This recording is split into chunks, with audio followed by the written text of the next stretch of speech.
She was gone before the first car arrived. That was what they would say afterward, in the days and weeks of reconstructing the sequence. Before the lawyers got involved, before the security footage was reviewed, before the woman who had organized the most choreographed wedding Seoul's elite class had seen in a decade simply ceased to exist inside the city. Before the cake was cut. Before the vows. Before the man who had employed her for 3 years stood at the altar of the Grand Hyatt Seoul and looked at the doors for 11 minutes while 400 guests sat in the particular silence of people watching something go wrong in real time. She was gone before the first car arrived. But we're starting in the wrong place. Start earlier. Start 3 days before, when Seo Ha-jun first understood that something was wrong.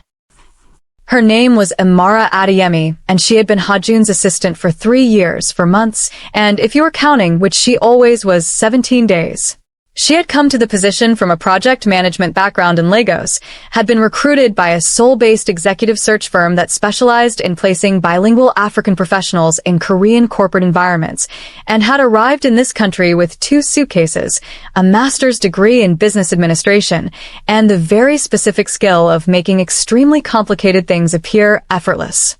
She was 30 years old. She was 5'7". She had the kind of face that people described, when pressed, as arresting, not conventionally beautiful by any standard they could name, but utterly, uncomfortably present. Dark brown skin, sharp cheekbones, wide-set eyes that had the quality of reading everything they landed on. She wore her hair in protective styles, braids, twists, sometimes a sleek bun, and she dressed with the precise neutrality of someone who had learned, long ago, that in certain rooms it was better to let your work speak before your appearance did. She had, in 3 years at Seo Group, reorganized the executive calendar, renegotiated 3 vendor contracts that had been bleeding money for a decade, managed the logistics of a company-wide restructure, and once, on a Thursday, without being asked, identified a 7-figure accounting discrepancy that 2 senior auditors had missed. Ha-jun had looked at the flag document she placed in front of him that morning and then looked at her and said, in the flat, measured way he said everything. Good. She had gone back to her desk. She had not expected more.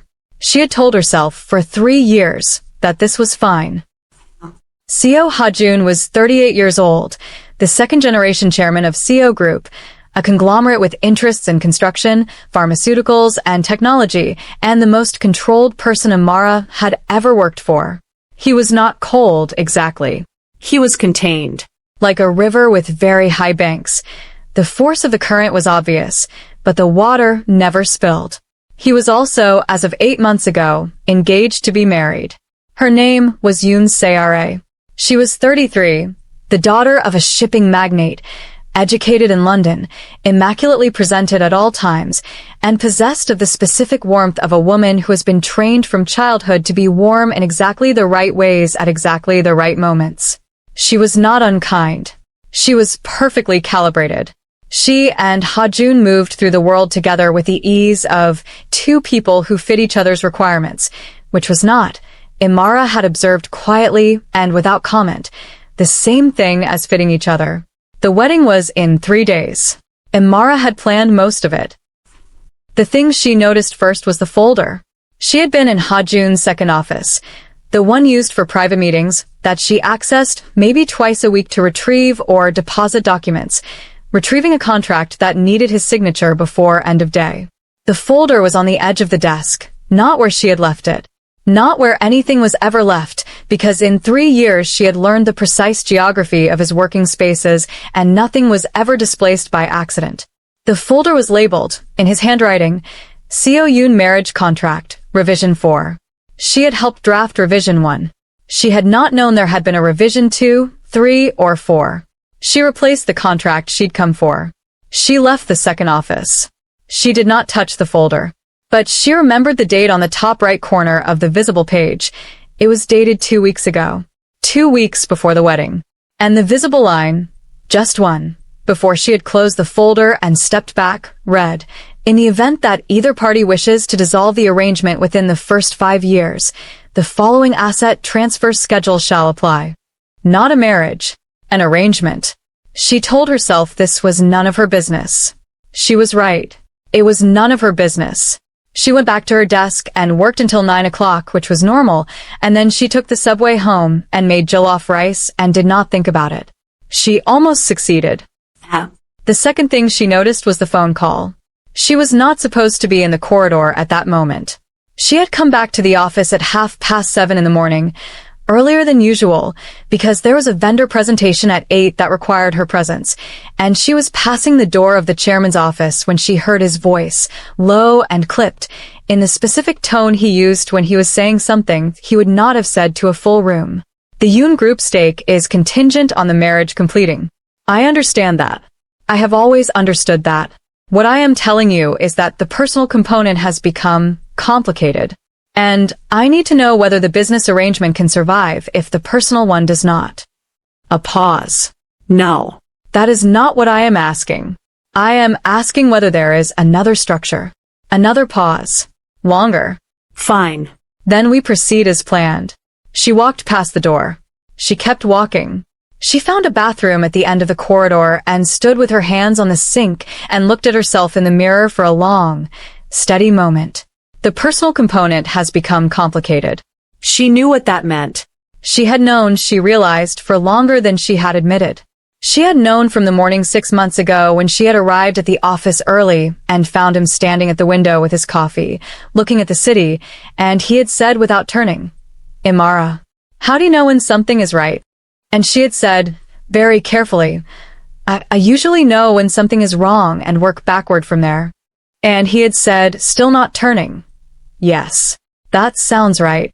And they had stood there for approximately 40 seconds in a silence that had weight to it, the kind that lands between two people and does not lift, and then his phone had rung, and they had never spoken of it again. She washed her hands. She went to the vendor presentation. She was perfectly professional. She was also, for the first time in 3 years, afraid. If you're just finding this channel, welcome. Subscribe now. This story is about a woman who knew too much and said too little for too long. And what happened the night she finally chose herself. You need to be here for this. 3 days before the wedding, Imara did something she had never done in 3 years of employment. She asked to see him privately. Not for a work reason. She had never asked for a private meeting for a non-work reason. She had never needed to. His assistant, herself, scheduled it for 4 in the afternoon, which she found briefly absurd. She sat across from him in the second office, the one with the folder, and she said, "I want to ask you something, and I need you to answer honestly. Not as my employer. Just honestly." He looked at her with the river with high banks quality, the current obvious, the surface still. Ask. Are you marrying her because you want to, or because the Yoon Group stake requires it? A beat. The kind of silence that has weight. Those are not mutually exclusive. I know they're not. I'm asking which one is driving the decision. He looked at her for a very long time. She held it. She had learned, in 3 years, to hold his silences. Both, he said, in different proportions than they were 8 months ago. She nodded. She had expected this answer. She had not expected how it would land in her body, the specific weight of a confirmation. Then I need to tell you something, she said. As your assistant, professionally, the vendor for the floral arrangements, the Jeju Lilies, has a supply issue. If the wedding proceeds on Saturday, the altar arrangement will not be the one CRA approved. I've been managing the substitution for 2 weeks, and I have a solution, but it requires your sign-off tonight. He stared at her. That is what you wanted to tell me. Among other things. Another pause. Longer. Something moved in his expression. Not the controlled river. Something below the banks. What are the other things, Imara? She stood up. She smoothed her jacket. She picked up her tablet. Nothing that's my place to say, she said. I'll send the floral document tonight. I need your signature by 8 a.m. She left. She did not look back. She went home and sat on her apartment floor for 2 hours and tried very hard to be a professional. The document arrived in his inbox at 9:47 that night. He signed it at 11:03. And then, at 11:04, he replied to the email with a single line. What are the other things? She read it 3 times. She did not reply. She went to bed. She did not sleep. The morning of the day before the wedding was the morning everything tipped. She arrived at the office at 8, as always. She had the final wedding logistics in a master document: venue timeline, catering confirmations, transport arrangements, guest coordination, the solved floral crisis, and she had, as always, the particular competence of a person who has organized chaos into something that runs like a clock. She was good at this. She had always been good at this. The ability to hold 20 things simultaneously and ensure none of them fell.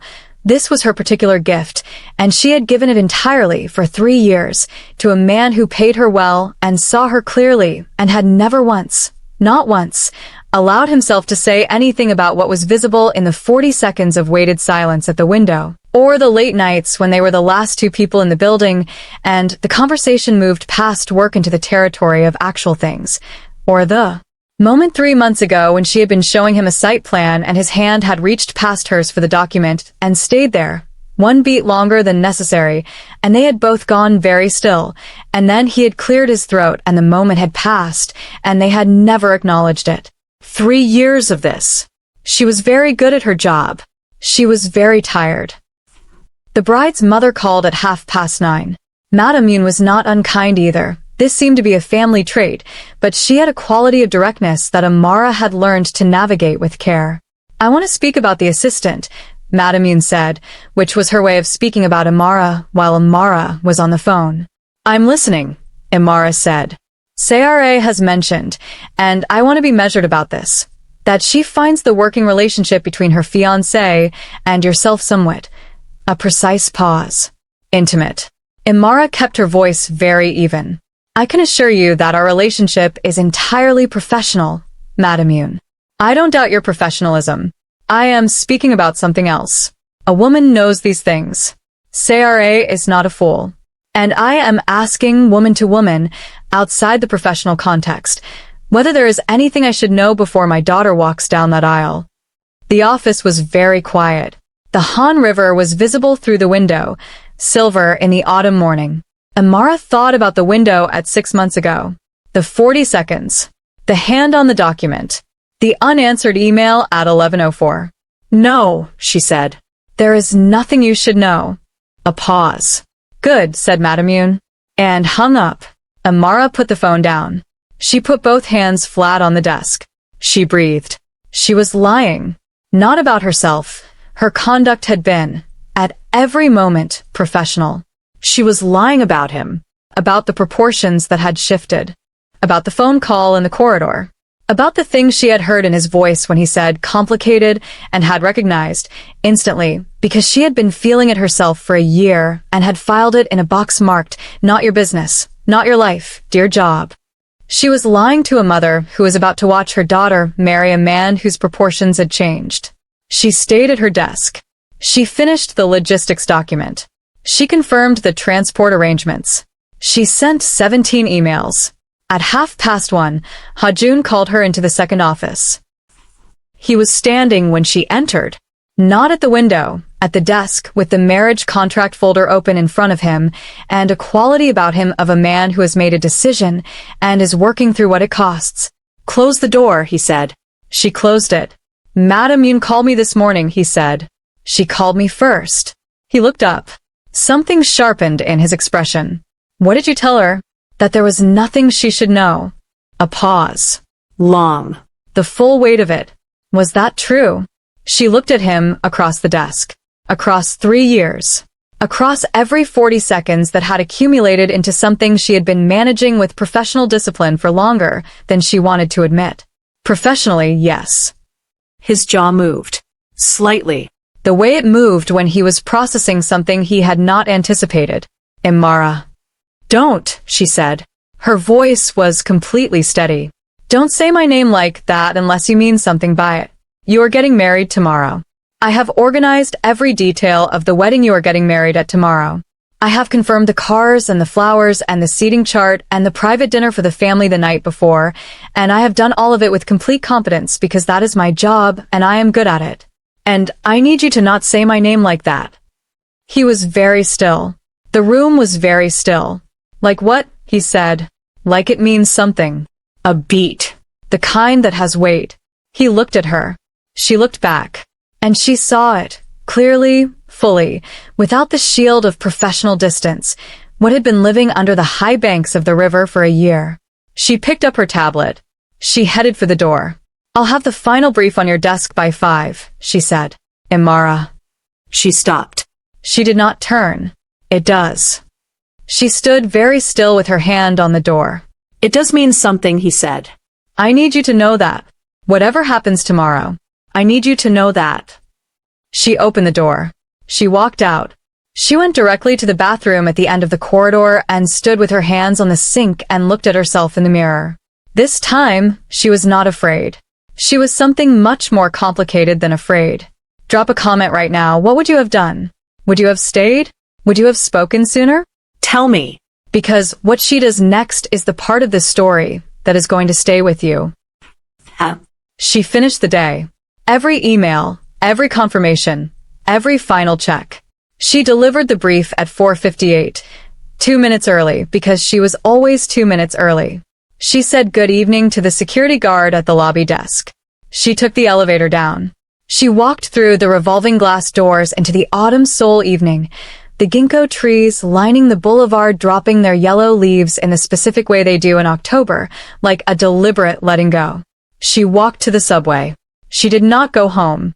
She went instead to the small Hanok cafe near Insadong that she had discovered 6 months ago on a lunchtime walk, that smelled of barley tea and wood polish and old paper, that had a back corner table no one else seemed to know about, and she sat in that corner, and she ordered tea, and she took out her personal notebook, not the work tablet, the actual notebook, leather-bound, that she wrote in by hand when she needed to think. And she wrote one question.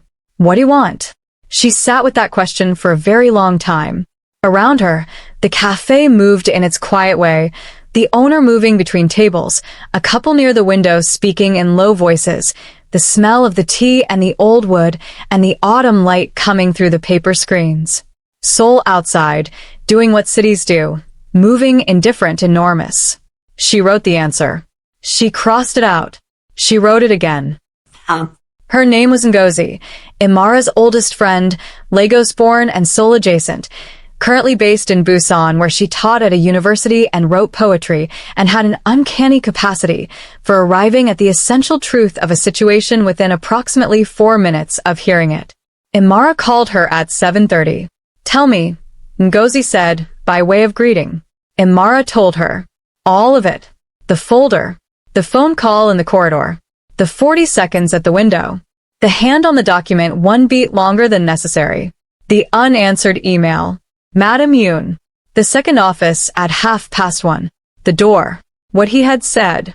Ngozi was quiet for a moment after she finished. "How long have you been in love with this man?" "That is not." Imara. A pause. "A year." "Approximately. And you planned his wedding." "It was my job." "You planned his wedding to another woman while being in love with him for a year." "It was my job, Ngozi." "I know it was your job. That's not what I'm saying. I'm saying, what are you going to do about it now?" The cafe was quiet around her. The barley tea was warm.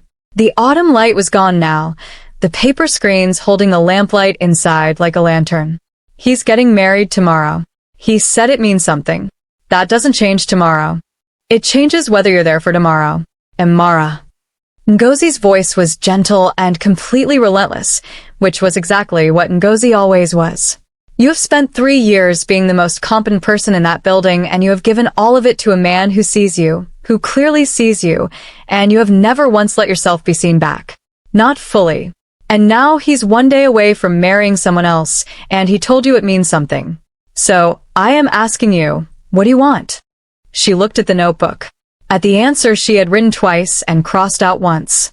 "I want to not destroy his life." "That is not what you want. That is your job talking." A long pause. I want to not watch him marry her." "Then don't." "Ngozi. I'm not telling you to do anything dramatic. I'm telling you to make a choice for yourself for the first time in 3 years. You are allowed to choose yourself. You are allowed to leave.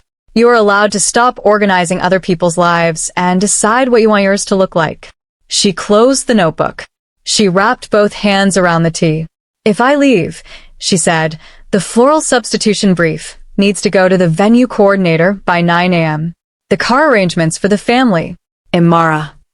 The seating chart has a correction that only I know about. The Imara. Stop. She stopped. He has a whole company, Ngozi said quietly. He has people. He has resources. The wedding will happen or it won't. That is not your weight to carry anymore. Put it down. What do you want? The lantern light was warm. The tea was warm. The city was outside and enormous and indifferent and full of people making choices. She said, I want to go home. I mean home. Lagos. A beat. Then go, Ngozi said. Tonight. She did not go to the airport that night. She went home to her apartment, and she sat on the floor, as she had 2 nights ago, and she thought about it with the full deliberateness of a person who does not make decisions impulsively. She thought about her contract. She thought about notice periods and professional obligations and what it meant to leave before something was finished. And then she thought about the notebook, about the answer written twice, about 3 years of being the most competent person in a room that was not hers, about the 40 seconds that had accumulated, about the hand on the document, about the door and the words. It does mean something. She thought about her mother in Lagos, who had told her once that the most dangerous thing a capable woman could do is make herself indispensable to someone else's life while neglecting her own. She packed a bag. Not everything. A bag. She wrote 2 letters. One to Ha-jun, professional, complete, transferring all wedding logistics to the venue coordinator and the PA who had been her backup, with every detail documented and nothing left to chance. The other letter she wrote and rewrote 4 times and finally folded without reading it again and sealed it. She put the professional letter in an envelope addressed to the office. She put the second letter in an envelope addressed to him personally, his name in her handwriting on the front. She left both envelopes with her building's front desk with instructions to courier them at 8 a.m. She booked a 6 a.m. flight. She called Ngozi. I'm going, she said. Good, Ngozi said. I'm terrified. That's correct, Ngozi said. That's what choosing yourself feels like when you're out of practice. You'll remember. She slept for 3 hours. She took a taxi to Incheon in the dark. She was gone before the first car arrived. Subscribe right now. Share this. Because we are about to find out what happens when a man who has never in his life been caught off guard is caught completely off guard. The next 30 minutes will change everything. The letter arrived at 7:53 a.m. He was at the hotel, the Grand Hyatt, in the suite designated for the groom's party, and he was dressed in the suit that had been fitted 3 weeks ago, and his brother and 2 friends were in the adjoining room with coffee and mild attempts at humor, and he was standing at the window looking at Seoul in the Saturday morning light, and the courier arrived with the envelope, and the PA who was managing the morning logistics accepted it and brought it through and said, "From Ms. Adeyemi, sir." Couriered from her building. He looked at the envelope. His name in her handwriting. He said, "Give me a moment." And they left him. He sat down. He opened the envelope. He read it. We will not say what it contained, not yet, because a letter written 4 times and sealed without rereading is a letter that earns its privacy, and because what mattered was not the specific words, but the specific effect of those words on a man who had spent 38 years being the most controlled person in any room he entered. He read it twice. Then he sat very still with it in his hands, and the city moved outside the window, and the wedding was in 4 hours, and 400 guests were already moving toward the venue, and the Yoon Group stake was contingent on the marriage completing.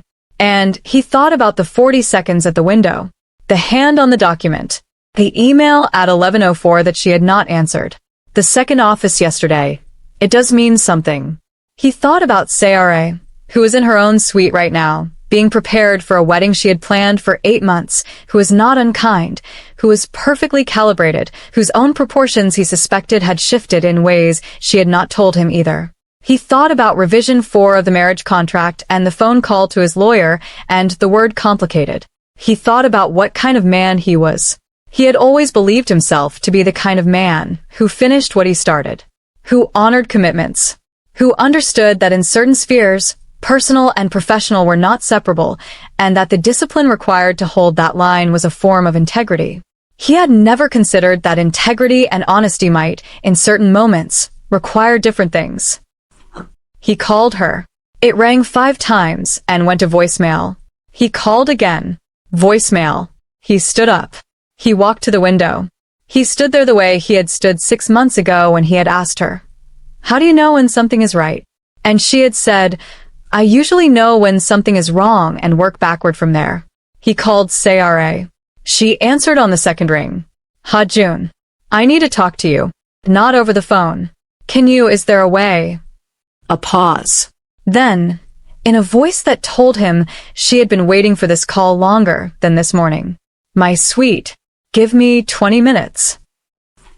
What happened in Seo's suite is a thing that belongs to both of them and is not ours to narrate in full. But the outline of it was this. He told her the truth. Not about Imara. Not in the way that would be unfair to a woman who had conducted herself with complete professionalism, but about the proportions, about the business and the personal, and the way the balance had shifted. About the phone call to his lawyer, and the word complicated, and the fact that he had been treating their engagement as a contract rather than a commitment, and she deserved better than that. She listened, and then she said something that surprised him. "I know." A beat. "I have known for some time," she said. She was composed. She was always composed, but there was something in her face that was, for the first time in 8 months, genuinely present. "I had a conversation with my mother yesterday. She told me to trust my instincts. My instinct has been telling me for 3 months that something was wrong. I ignored it because the arrangement was good, because our families wanted this, because I convinced myself that the personal component would develop." She looked at him. "It didn't develop. For either of us." He looked at her. The high banks of the river and the controlled current. Both of them, he thought, had been living inside the same managed architecture, and both of them, in different ways, had known it. "The Yoon Group stake," he said. "My father is a businessman," she said. "He understands when a deal structure needs to change. I will talk to him." A small, real smile, not the calibrated one. "He will be annoyed, but he will understand." He sat with this. Seo. "I'm sorry." "You deserved. We both deserved honesty earlier," she said. "Let's not waste more time not having it." She stood. She was, he thought, remarkable, the quality of her in this moment, the specific grace of a woman choosing her own dignity over a comfortable arrangement. "Go find her," Seo said. "Whatever you said that made her leave the night before the wedding, go say what you should have said." He was already at the door. She was not at her apartment. He had known she wouldn't be. Her building's front desk confirmed. She had left at 4:30 a.m. with a single bag. The flight records, his PA found this in 20 minutes. The resources of a conglomerate chairman being what they were, showed a 6 a.m. Incheon to Lagos booking under her name. He stood in the lobby of his hotel in his wedding suit at 11 o'clock in the morning and thought about what it meant that she had gone to Lagos. Not somewhere nearby. Not Busan or Jeju. Lagos. Home. He thought about something she had told him once, 8 months ago, on a late night when they had been the last two in the building and she had been telling him about her mother and the specific geography of the city she had grown up in. She had said, "Lagos is the place I go when I need to remember who I am before I became useful to other people." Before I became useful to other people. He sat down, very briefly, in one of the hotel lobby chairs. His brother appeared at his elbow, with a look that asked everything. "The wedding is not happening," Ha-jun said. His brother sat down next to him. Seo. "We agreed. Mutually." And Ha-jun looked at the lobby doors. "I need to go to Lagos." His brother was quiet for a moment. "You are wearing a wedding suit."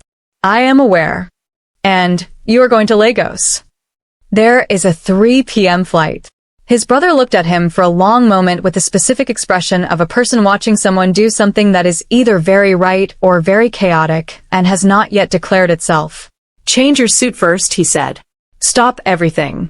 Are you here? Comment right now, did you see this coming?" Because she chose herself and now the most controlled man in Seoul is on his way to Lagos in his wedding suit. Subscribe. Share this. You do not leave now. She had not gone to Lagos. She had booked the flight. She had intended to take it. She had sat in the Incheon departure lounge at 5:30 in the morning with her bag at her feet and her boarding pass in her hand, and she had thought about what Ngozi had said, "You are allowed to choose yourself," and she had thought about the letter she had written 4 times. And then she had thought about what she had actually written in the version she had sealed and sent.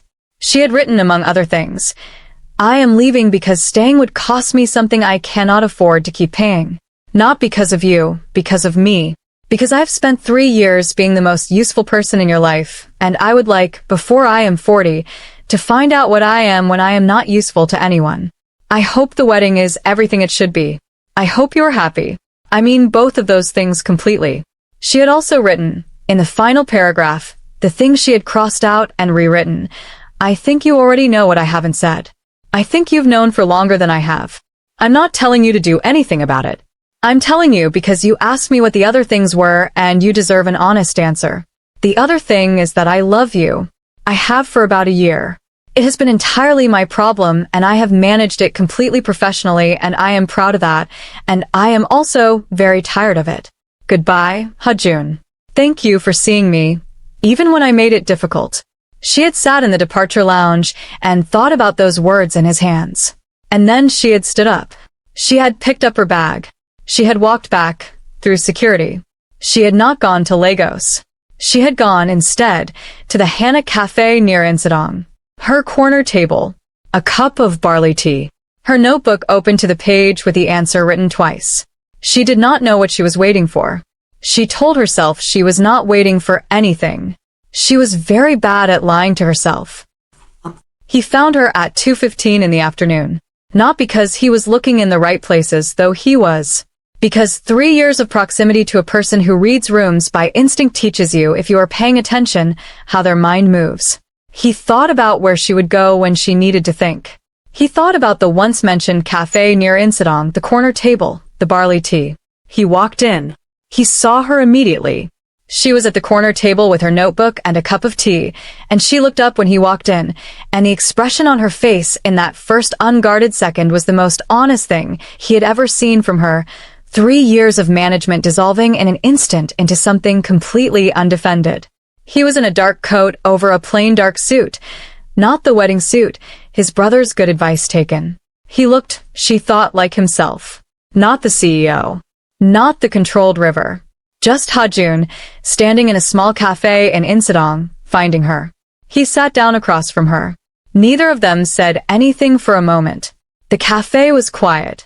The owner moved between tables. The barley tea smelled of warmth and old wood, and something she would always, after this, associate with the exact moment a thing changes. "You didn't go," he said. "I almost did." "I know. I checked the flight." "Of course you did."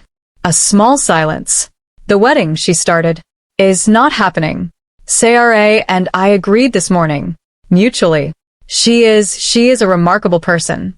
She deserves someone who is fully present. We both understood that." Imara looked at him. "The Yoon Group stake will be restructured. Sarah is handling her father. I will handle the rest. That is going to be complicated." "Yes." "Expensive." "Also yes." She looked at him across the small table, across the 3 years, across the 40 seconds and the hand on the document and the email and the door. "Ha-jun." "I read the letter," he said. "Both times." She looked at the notebook on the table. At the answer written twice. "I should not have sent it the night before your wedding." "I should not have needed you to send it," he said. "I should have said something months ago." "I knew." "You were right. I have known for longer than you have." He looked at her with a full, complete attention that she had spent 3 years telling herself was professional, was contextual, was simply how he looked at things. "I was a coward about it. I let the arrangement make the decision for me because making it myself required me to say something I was afraid to be wrong about." She was quiet. "Were you wrong?" she said. "A beat. Long. The full weight of it." "No," he said. "I was not wrong." The cafe held that sentence. She looked at him. He looked back. And she felt for the first time, not the managed version, not the professional distance, not the 3 years of competence and discipline, the full weight of being seen by someone who had been seeing her all along. "I resigned," she said. "I know. I received the professional letter. I mean it. I am not your assistant anymore. I know that too. So, whatever this is," she gestured between them, "it starts level. No hierarchy. No employer. No arrangement. It starts honest or it doesn't start. He leaned forward slightly. The table between them was small. The space was perhaps 30 centimeters and closing. Honest, he said. Yes. She looked at him. I am also very angry at you, she said. For the record. For making me plan the wedding. Something moved in his expression. Below the banks of the river. The real thing. Warm and helpless and completely without armor. I know, he said. I'm sorry. Genuinely. You will be, she said. I intend to mention it frequently. And he laughed. A real laugh, sudden and genuine, and a little undone. The laugh of a man who has just put down something he has been carrying for a very long time and discovered that his hands are free. She watched it happen. She felt it happen inside her own chest, the specific, irreversible warmth of a person deciding to stop managing their own feelings and simply let them be true. They stayed in the cafe until it closed. They talked the way people talk when they have stopped performing for each other. Not about everything, not all at once, but in the careful, honest way of two people beginning from a real place. She told him about Lagos. About her mother's house in Enugu and the kitchen that smelled of egusi soup and the specific quality of the morning light there that she had been trying to get back to for 3 years without admitting it. He told her about his father, who had built Seo Group from nothing and had taught him that control was protection, and how he had carried that lesson into every room of his life, including the ones where it cost him. He told her about the first time he had noticed her. Not the official version, not the accounting discrepancy, though that had been extraordinary. Earlier than that, the first week, she had been sitting in a meeting full of senior people who were performing their expertise, and she had simply listened, quietly, completely, with the full weight of her attention, and when she had spoken it had been 2 sentences that reorganized the entire discussion. He had thought, she reads rooms the way some people read music. By feel. By the space between the notes. She told him that she had noticed him noticing. She had told herself it meant nothing. They both laughed at that. Outside, Seoul did what Seoul does in October. Turned golden and enormous and indifferent. The ginkgo trees continuing their deliberate letting go, the Han River silver in the late afternoon, the city full of people whose lives were moving in directions they had chosen or fallen into or were still in the process of deciding. Inside the cafe, at the corner table, 2 people sat with cold tea and open notebooks and the particular quality of a beginning that knows itself, that has earned its name through everything that came before it. What happens now? She asked. He considered this with the thoughtfulness of a man who has learned, today, that some questions should not be answered with strategy. I think, he said, that you should see Lagos. The way you described it, the morning light, the kitchen. I would like to know the place that made you. She looked at him. That is not a small thing to say. No, he said. It isn't. She looked at her notebook. At the answer written twice. She turned it so he could read it. What do you want? The answer, written twice, to be known by someone who is not afraid of what they find. He read it. He looked up. The space between them. 1 table. 1 cup of cold tea. 3 centimeters. No more management. No more distance. No more professional neutrality, standing in for the actual thing. I am not afraid, he said. She looked at him across everything they had been through, 3 years and a wedding and a letter and a departure lounge and a cafe in Insadong and 30 seconds in a corridor and 40 seconds at a window, and she believed him. Good, she said. And the room held them. The tea was cold. The ginkgo trees were golden outside. The Han River was silver. The city moved. And 2 people who had spent a very long time being the most composed versions of themselves discovered, in a quiet cafe in October Seoul, that they were not afraid of what came next. Because what came next was chosen. And chosen, finally, by both of them. That's the story. She disappeared the night before the wedding. And in doing so, she found herself. And he followed. Not to fix it. Not to manage it. Because she was the most honest thing in his carefully constructed life. If this moved you, share it now. Subscribe if you haven't. Leave a comment. What was the moment that broke you open? I am reading every single one. End. Afro K Heartstrings, Story 9.